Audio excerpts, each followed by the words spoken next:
구합니다. 잘 되고 있습니다. 기도하면 더 잘 됩니다. 믿으십시오. 잘 됩니다. 사람은 죄를 이길 능력이 없습니다. 그 이유는 전적으로 부패했기 때문에 그렇습니다. 아무리 인간이 노력하고 애써도 스스로의 힘으로는 죄를 이길 수도 없고 죄에서 벗어날 수도 없습니다. 누군가 구원해 주지 않고는 인간은 이 죄로부터 벗어날 수 없습니다.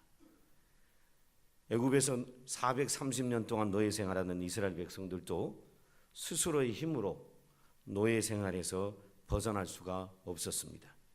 그때 하나님이 고통받는 이스라엘 백성들의 삶 가운데 개입하셨습니다.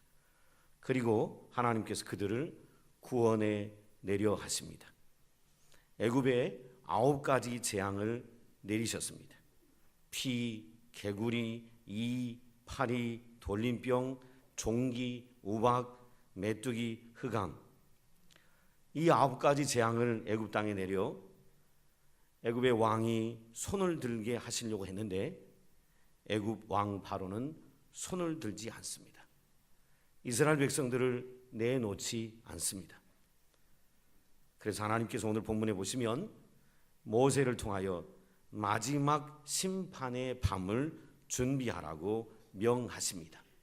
그리고 이달 마지막 심판을 행하시는 이 달을 새해 첫 달로 삼으라라고 말씀하십니다.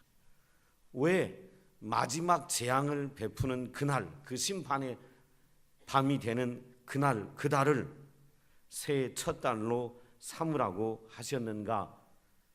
그것은 이 날이, 마지막 심판을 행하는 이 날이 애굽 사람에게는 죽음의 날이요 멸망의 날이지만 하나님의 보호하심을 입고 있는 이스라엘 백성들에게는 생명의 날이요 새 출발의 날이요 자유를 얻게 된 날이기 때문에, 이스라엘 백성의 구원이 이루어진 날이기 때문에 이 날을 새해 첫 달로 삼으라라고 명령하고 계시는 걸 볼 수 있습니다.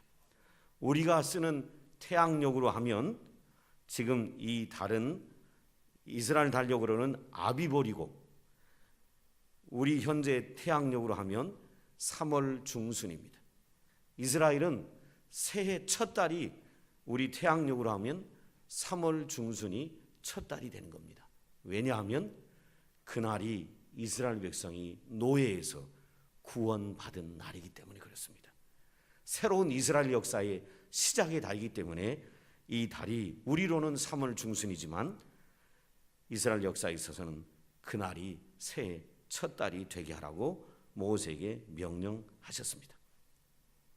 하나님은 이전까지 9가지 재앙을 행하셨습니다. 이때 이스라엘 백성에게는 아무것도 요구하지 않았습니다. 너희들 이렇게 해라 저렇게 해라 이렇게 해라 아무것도 요구하지 않았습니다. 일방적으로 하나님이 이스라엘을 구별하고 보호해 주셨습니다.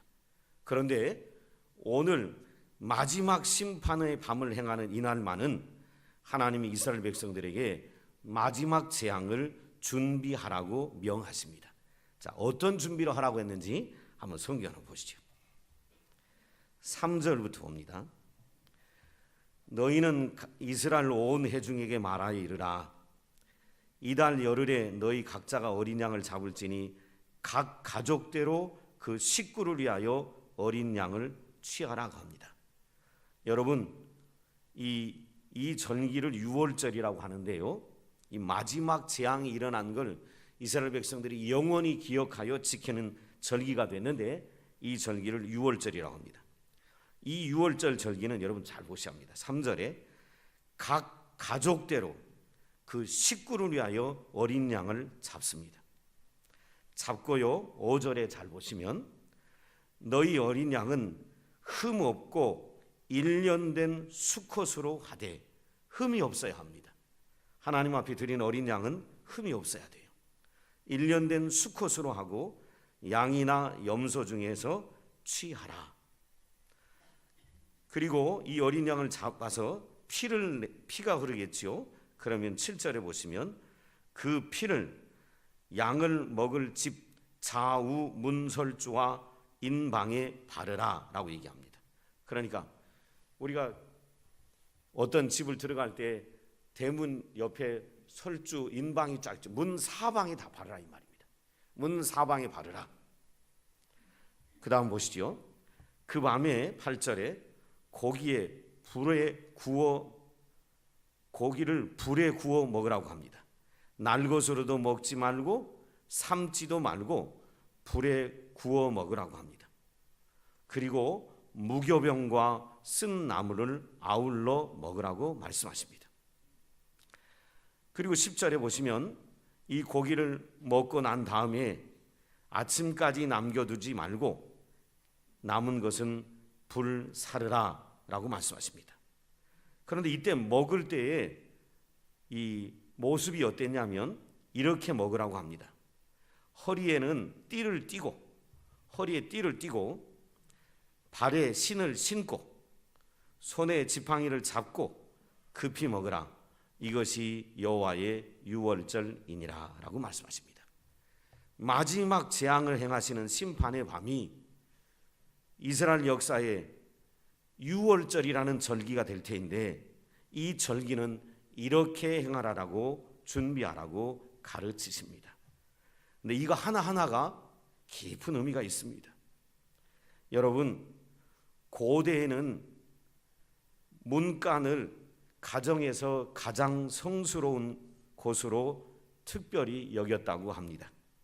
그 가장 성스러운게 여겼던 그곳에 문간에다가 피를 뿌리는 것은 일종의 표적입니다.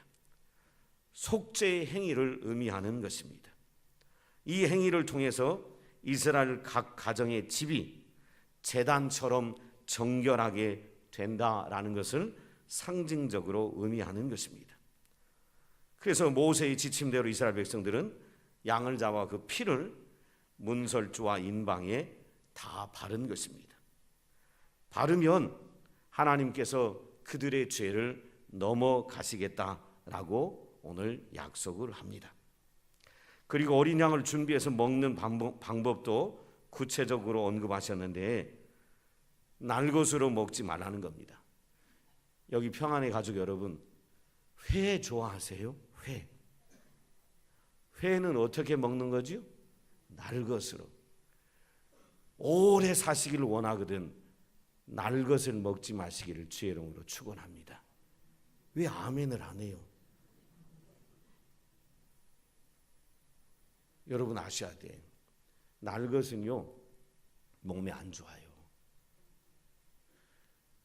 우리 체온이 1도만 떨어지면 면역력이 약화돼서 모든 병이 찾아오기 시작합니다.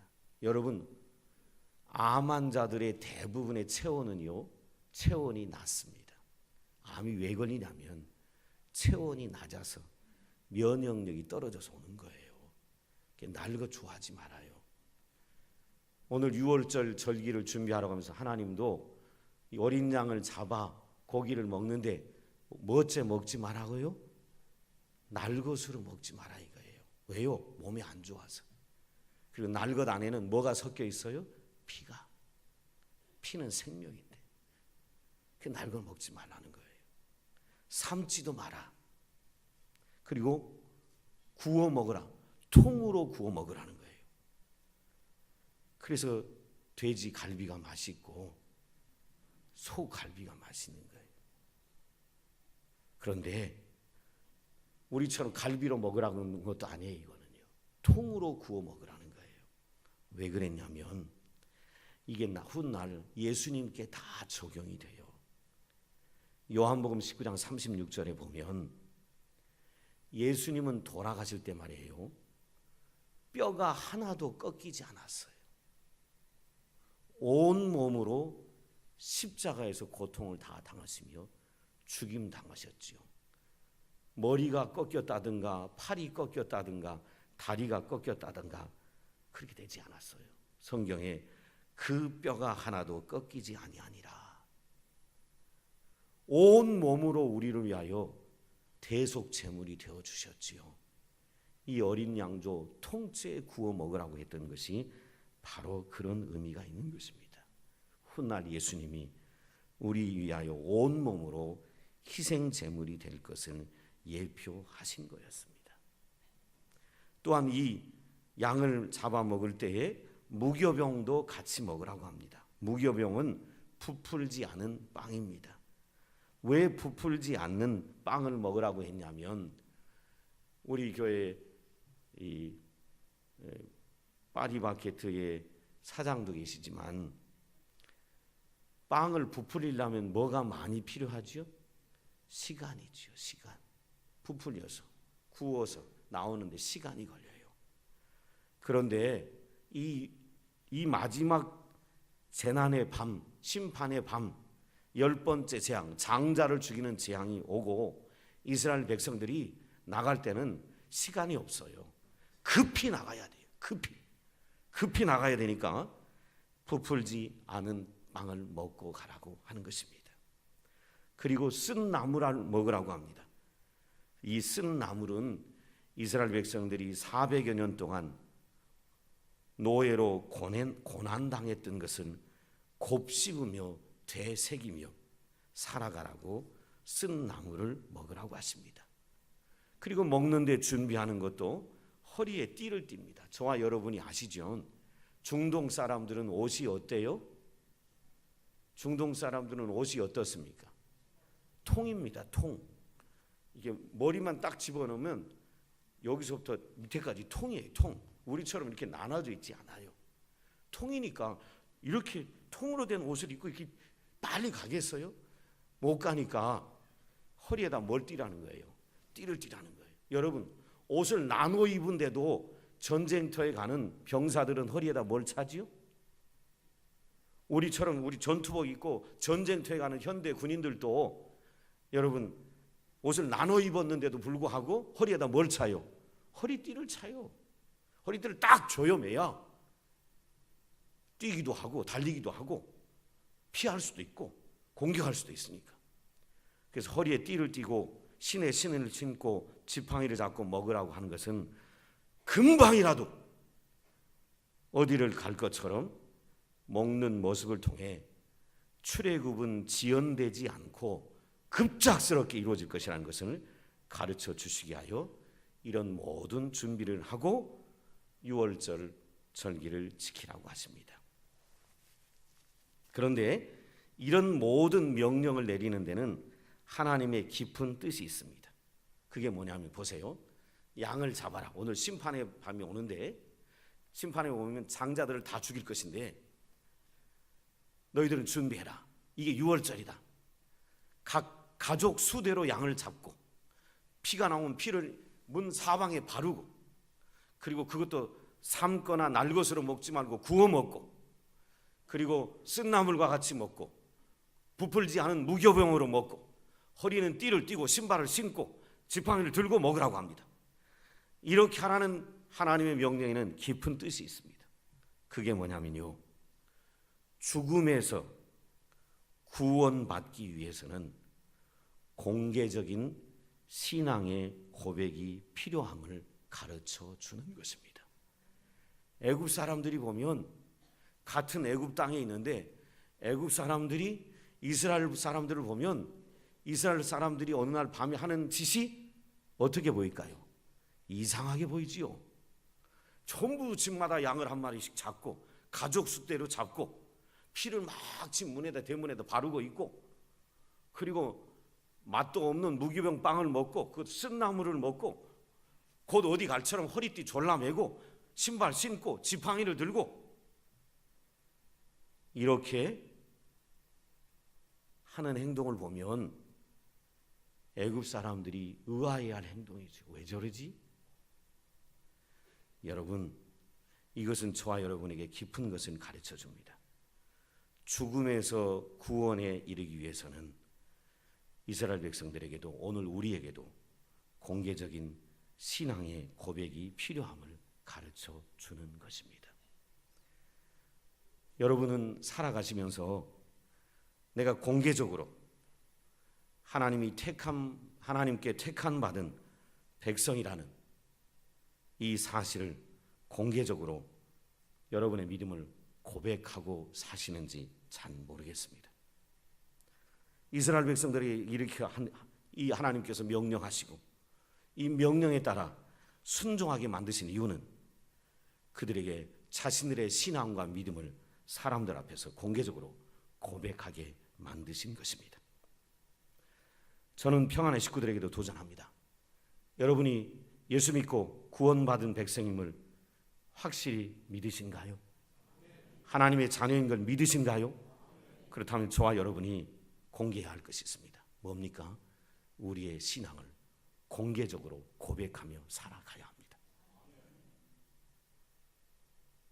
너희들이 유월절이라는 전기를 통해서 이스라엘 백성들이 구원받게 됐다. 구원받게 된 믿음의 표시를 해라. 이것이 유월절 절기를 준비하라는 내용이에요.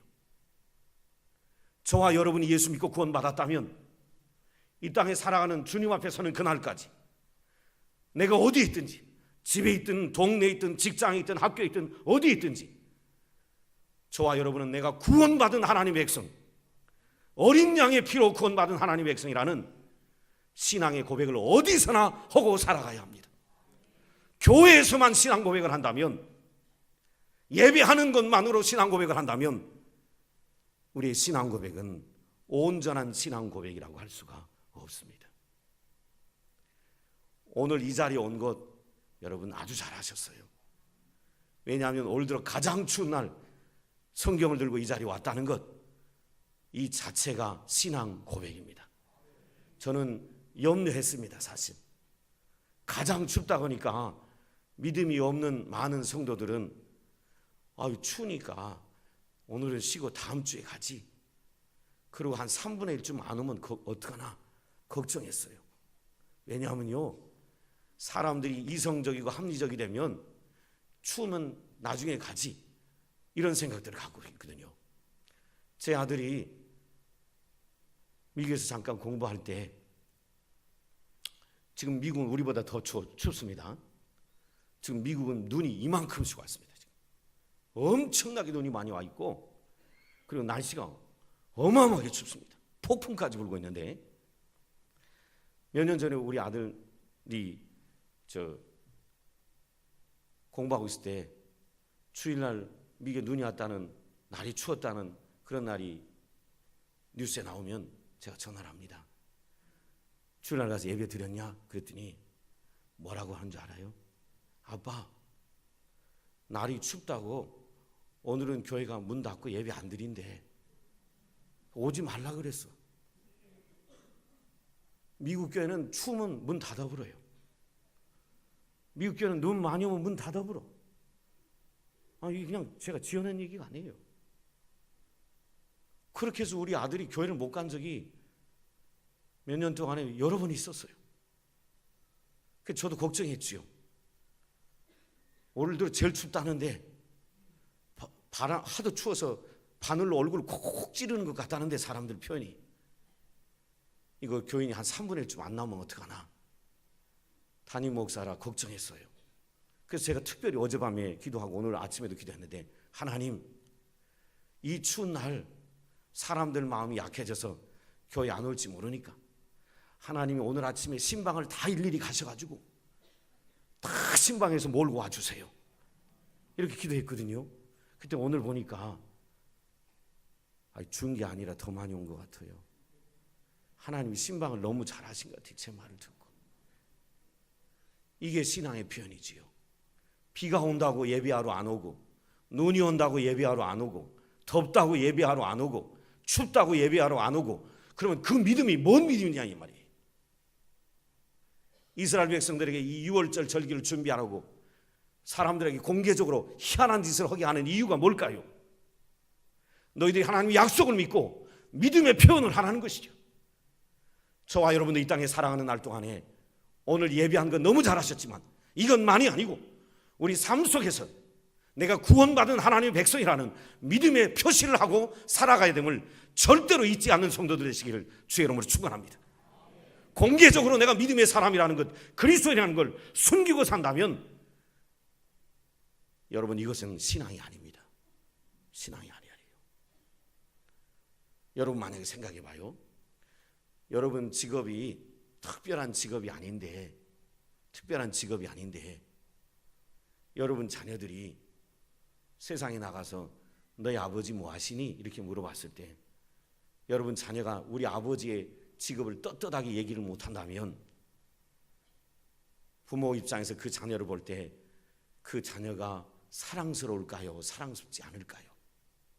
우리 아버지가 청소부를 하든 우리 아버지가 아파트 관리인을 하든 내 자녀가 우리 아버지를 자랑스럽게 여기고 우리 아버지를 존경하면서 우리 아버지가 아파트의 관리인이지만 우리 아버지가 저 환경 미아원이지만 나는 우리 아버지를 너무너무 사랑한다고 너무너무 존경한다고 우리 아버지가 온 세상을 깨끗게 하는 환경 미아원이라고 이렇게 이야기하는 자녀를 둘 때 그 아버지의 마음이 얼마나 흡족하고 든든하겠어요.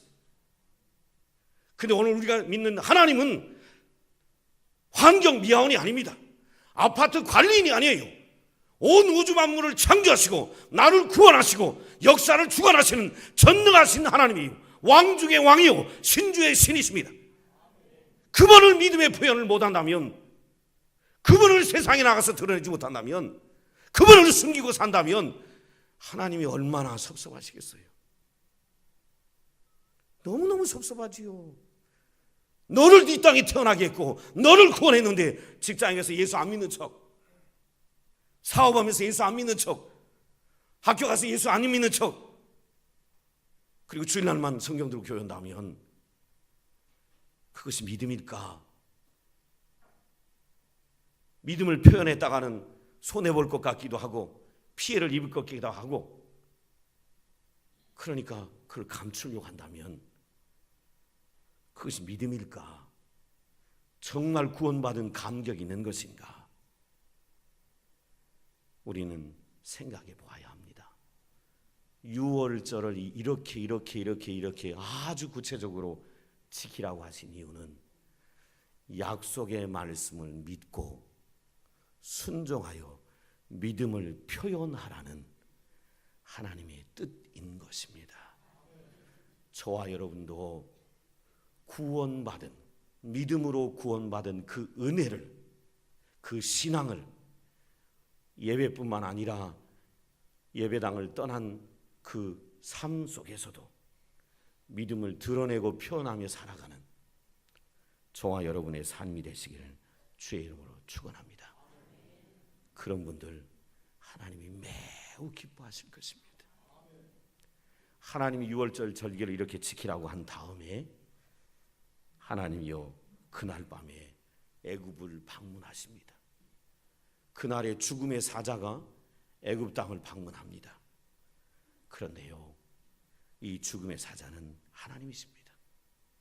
하나님이 엄한 손을 들어서 애굽에 있는 모든 장자들 왕의 아들로부터 저 노예의 자녀들까지 그리고 심지어 가축의 첫 것까지 하나님께서 엄한 손으로 애굽에 있는 모든 장자들을 다 치셨습니다. 하나님이 그날 밤에 치실 때 애굽에 재산이 있는 자들도 애굽에 지혜 있는 자들도 애굽에 학문이 있는 자들도 다 무력하게 됩니다. 아무 힘이 없습니다. 심지어 애굽 사람들이 믿어왔던 10가지 재앙에 나타났던 애굽의 모든 신들도 심지어 바로도 신이라고 추앙받았던 바로도 이 마지막 재앙과 심판의 밤에 애굽의 신도 애굽의 바로도 다 항복합니다. 이 죽음의 사자 앞에 아무도 대항할 사람이 없습니다. 이 밤에 아무도 안전한 곳에 거하는 사람이 없습니다. 하나님께서 오래 참으셨고 충분히 기다리셨지만 여전히 대적하는 애굽의 왕과 애굽 백성들을 향하여 손을 펴셨습니다. 그 하나님의 손 앞에 불가항력적인 힘 앞에 하나님의 진노 앞에 애굽은 통곡의 바다가 됩니다. 그런데 말이에요 하나님이 이렇게 애굽을 쳐서 애굽이 통곡하는 통곡의 바다가 될 때 피가 표적이 될 거라고 얘기하십니다. 여러분 한번 보세요.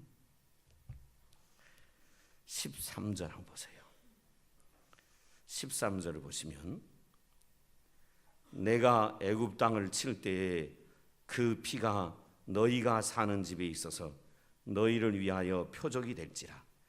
내가 피를 볼 때에 너희를 넘어가리니 재앙이 너희에게 내려 멸하지 아니하리라 라고 얘기합니다. 피가 표적이 될 거라고 말씀합니다. 아까 잡았던 양의 피, 짐승의 피가 이스라엘 백성을 보호하는 표시가 될 거라고 합니다. 여기 그 피를 보고 죽음의 사자가 이스라엘 백성을 넘어갈 것이라고 합니다. 여러분, 이 말은 죽음의 형벌에서 보호받게 될 것이라는 뜻입니다. 이 넘어가다는 단어의 뜻에서 이 의식의 명칭인 유월절이 나오는 겁니다. 유월이라는 말이 넘어가다는 겁니다. 죽음이 넘어갔다. 형벌이 넘어갔다. 저주가 넘어갔다. 그 뜻이 바로 유월절인 것입니다. 이 유월절 피로 말미암아 이스라엘의 집은 구원받게 됐던 것입니다. 여러분, 이 유월절 피는 곧 우리와 관련이 있습니다. 저와 여러분이 이 땅에서 구원받게 된 것은 바로 어린 양의 피인 예수의 피 때문에 구원받게 된 것입니다. 이 유월절 사건은 오신 예수님을 위하여 준비됐던 예표됐던 것입니다. 이 예수님의 피 때문에 하나님이요 눈을 가리시고요 우리 죄를 넘어가셨어요. 그리고 우리를 용서하셨고 그리고 우리를 구원하셨던 것입니다. 창세기 3장 25절과 베드로전서 1장 19절은 너무 소중한 구절이라 여러분과 좀 찾아보겠습니다. 로마서 3장 25절입니다. 신약 성경 제가 가진 성경으로는 242쪽입니다.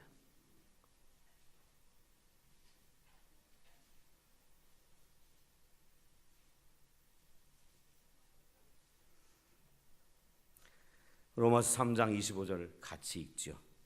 같이 봉독합니다. 이 예수를 하나님이 그의 피로서 믿음으로 말미암은 화목제물로 세우셨으니 이는 하나님께서 길이 참으시는 중에 전에 지은 죄를 간과하심으로 자기의 의로우심을 나타내려 하심이니. 간과하심, 이게 출애굽기에서 얘기하는 넘어갔다라는 것입니다. 저와 여러분의 죄를 하나님이 지나가셨어요. 우리가 엄청난 죄인임을 아시면서도 하나님께서 예수님 피 때문에, 예수님의 피가 우리를 덮고 있기 때문에 우리를 지나가셨어요. 저와 여러분이 구원받은 거예요. 베드로전서 1장 19절 한번 보시죠. 신약 성경 뒤쪽으로 가시면 베드로전서가 있습니다. 베드로전서 1장 19절입니다.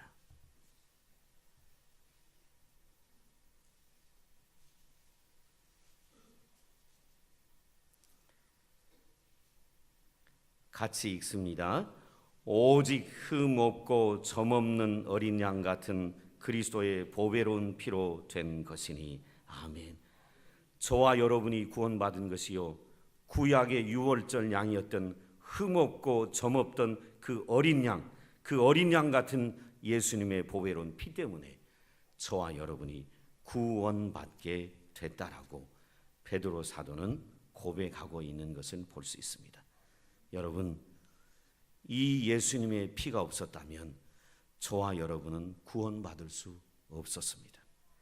예수님의 피 흘림이 있었기에 저와 여러분이 구원받게 된 것입니다. 많은 인간들은 이를 알지 못하고 자신의 힘으로 구원받으려고 애를 씁니다. 어리석은 것입니다. 이 땅에 구원받을 수 있는 유일한 길은 예수 그리스도의 피밖에 없어요. 오래전에 이런 일이 있었다고 합니다. 성탄절을 앞둔 12월 어느 날에 구소련 아르메니아에 있었던 이야기인데, 아르메니아에 대지진이 있어서 수많은 집과 아파트들이 다 주저앉았는데 그때 9층짜리 아파트 하나가 붕괴됐다 그래요.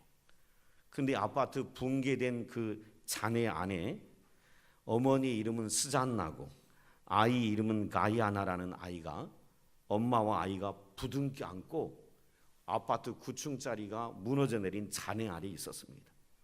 구조대가 구조하려고 애를 썼는데 여러 날이 돼도 구조를 못했습니다. 그때 어머니가 어떻게 했냐면 이렇게 했다 그래요. 어머니가 구조도면이 깜깜한데 구조대가 찾아도 못 찾고 있는 거예요.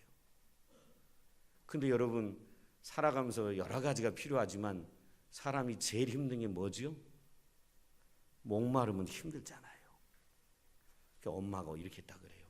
그 잔해더미 안에서 깨어진 유리 조각을 찾아가지고 어떻게 했냐면 손가락을 유리 쪽으로 찌른 거예요.